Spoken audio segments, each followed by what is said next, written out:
Hi, my name is Mike O'Hanlon from DSDHA, and today I'm going to be talking about the City Network. So, the City Network is one of three of the sort of design principles from our design toolkit that we'll be sharing with you. And in the following sessions, we'll introduce the other two separately, covering activity and behavior analysis. And I thought I'd start by just giving a brief introduction to how these themes have been put together and how best to think about these themes when going out and looking at the neighborhood to gather your own maps. And the best way really to look at them is to think about them as sort of three different scales. And as we're zooming in to ground floor level, we're observing different relationships that sort of come to play within the sort of field of view of these different scales. So, for example, this one on the screen now looks at the city network. This is the sort of typical scale that you would be working with when looking at the city network.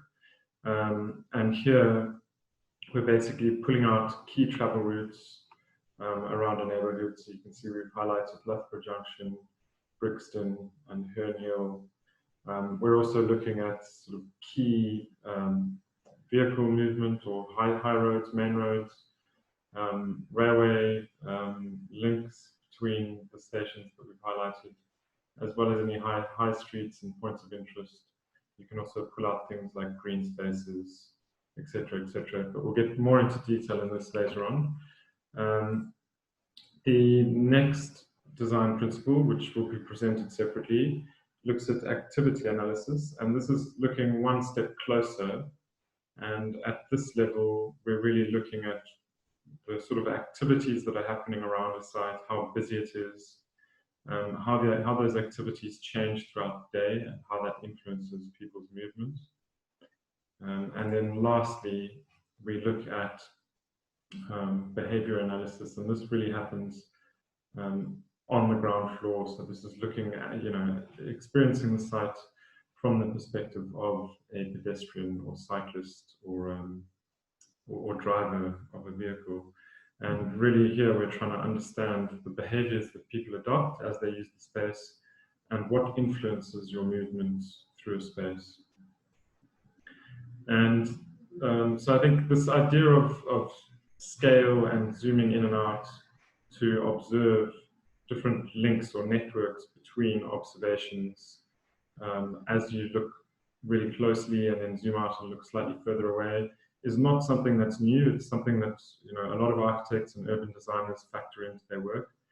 And I think it's captured quite successfully in this short film by Charles and Ray Eames. This is all the way back in 1970s, before things like Google Earth and Google Maps were readily available. So it's quite mind-blowing. And we'll just a little preview of that.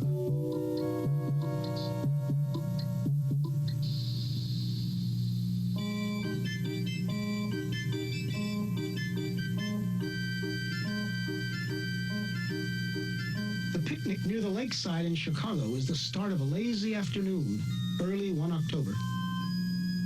We begin with a scene 1 meter wide, which we view from just 1 meter away. Now, every 10 seconds, we will look from 10 times farther away, and our field of view will be 10 times wider. This square is 10 meters wide, and in 10 seconds, the next square will be 10 times as wide. Our picture will center on the picnickers, even after they've been lost to sight. 100 meters wide. The distance a man can run in 10 seconds. Cars crowd the highway. Powerboats lie at their docks. The colorful bleachers are Soldiers Field.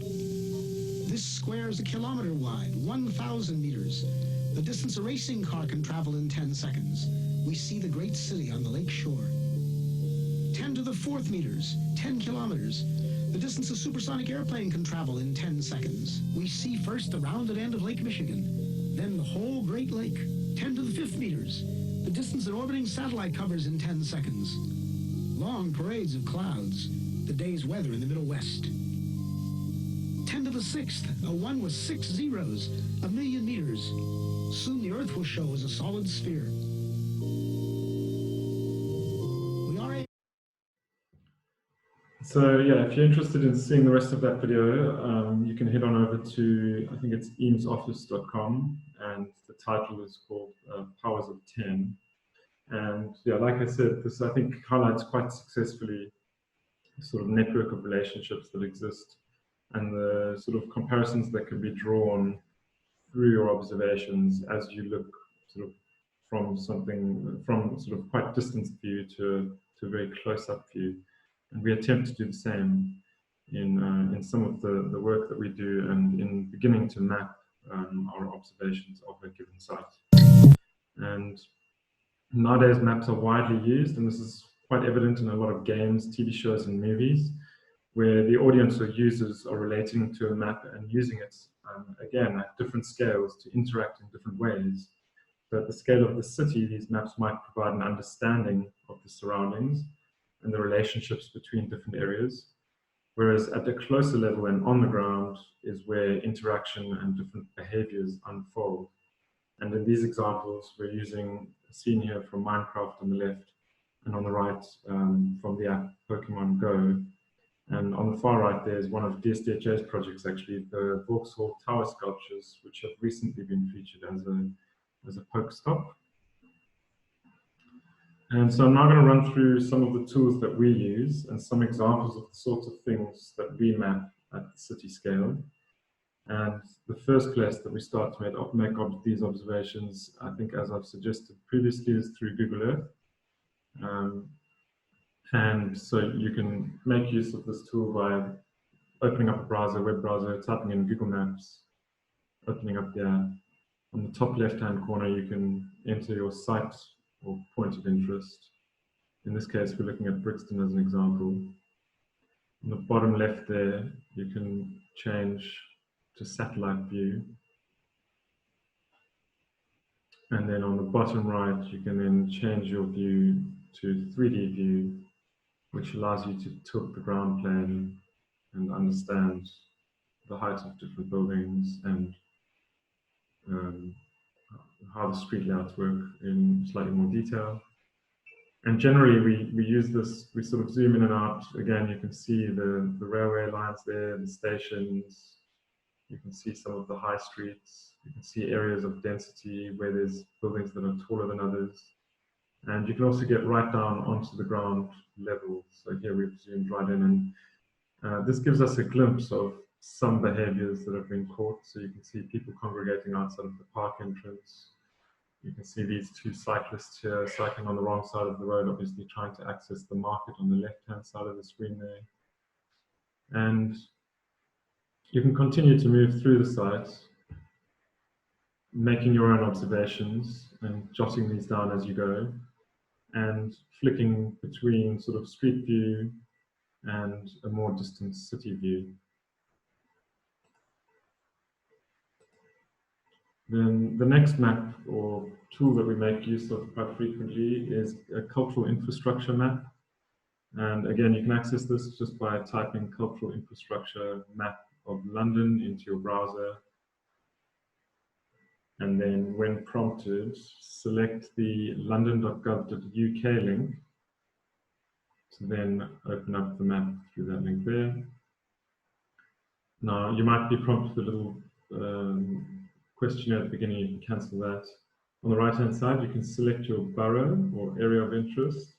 In this case, we're looking at Lambeth. You can also use the mouse wheel, the wheel on your mouse to zoom in and out. On the left-hand side, you've got categories and context layers, which you can switch on and off to show different transport modes and other sort of cultural points of interest, which we'll get to in a moment. So here we're turning on tube station entrances as well as the train lines underground, National Rail. We've also put on bus stops and bus routes. You can add Crossrail and all sorts of other information there. Another one that's quite useful is at the bottom here, you've got open spaces where you can show green spaces. Under categories, there's various sort of layers that you can turn on and off, from sort of skate parks to pubs, theatres, monuments, listed buildings, all sorts. I would say a lot of the time, we, rather than turning them all on, we sort of categorize these things or turn them on by sort of themes. And a lot of the time that's centered around sort of a story that we're trying to tell about the site or an experience of the site that we're trying to convey. So, for example, on this project in North London, this map's been produced for the National Youth Theatre, and as they are a rehearsal studio or rehearsal space for theatre, we have been looking at nearby schools, live music and entertainment venues, universities and colleges, as well as other theatres in the area. And this has been really useful for the client to understand the area better and for them to sort of really understand the value of their location, as well as potential future collaborators. This example makes use of the travel time app. Again, you can just bring up a browser, type in travel time, or go to traveltime.com. You will need to sign up for first time use, but it is a free tool to use. Enter your location, site location or point of interest. Again, here we're using Shakespeare Road as an example. You then select the time for which you would like to perform your analysis and the mode of transport. So here we're looking at cycling over 15 minutes from the center of Shakespeare Road. And then you're able to add shape layers, which is interesting. So you can compare different modes of transport against the same time frame. So again, we're navigating Shakespeare Road to make the two comparable, same time, so that they're again comparable, and then a different mode of transport. And what's interesting here is that you can see that cycling for 15 minutes will actually get you further than you might be able to get by car. And then we'll go and add the third layer here, and this time we'll look at walking at the center of the map there, so that shows comparatively how far you can get cycling, walking, and by vehicle.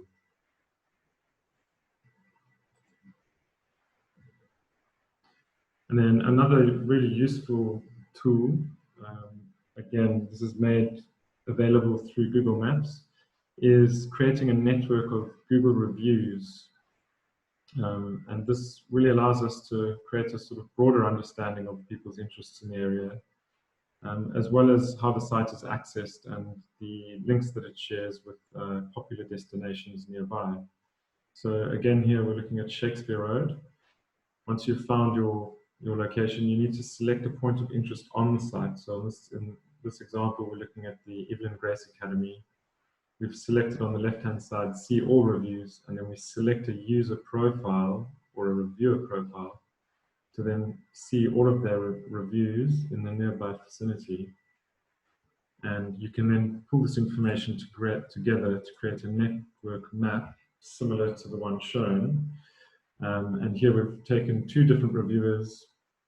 We've looked at all of the reviews that they've made relative to the point of interest that sits nearer our site. And you can see that the majority of the reviews are coming from this northwesterly end here, otherwise directly west of the site, but very few from the south and eastern edges of the site. And in overlaying this information with the travel time information, there's an interesting correlation to be drawn here, which sort of emphasizes this lack of connectivity to the east. So you can see that within 5, 10, and 15 minutes of walking from the site, you can get quite far north, south, and west, but you can't get very far east. And this is because of the train line that divides the site northeast, north-south. And then lastly, this is a map that sort of summarizes some of the key findings on a project we were working on in Kentish Town. And I guess this is just to emphasize that, as I've said before, you don't always need to overlay all of the information that's available, but rather the information that helps you convey a story about the site or your experience of the site. And so in this case, we've highlighted our site here by the red boundary, and our experience of the site that we're trying to emphasize and promote is these sort of green links to these greener or green open areas to the north and to the south of the site, but also the existing green spaces on the site, and creating a connection between those three parts of green we see as being quite important to the community. We've also then highlighted the high street as a point of interest, and from that, within 15 minutes walking time, we've highlighted all of the different religious buildings, schools, universities, sports facilities, train stations, and so on and so forth.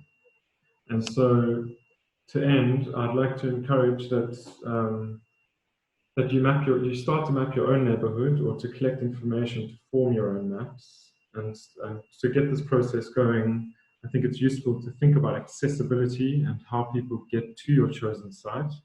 What are the easiest routes to travel? Which are the routes that are busier than others? Where and what are the nearby places of interest, such as high streets, parks, monuments, etc.?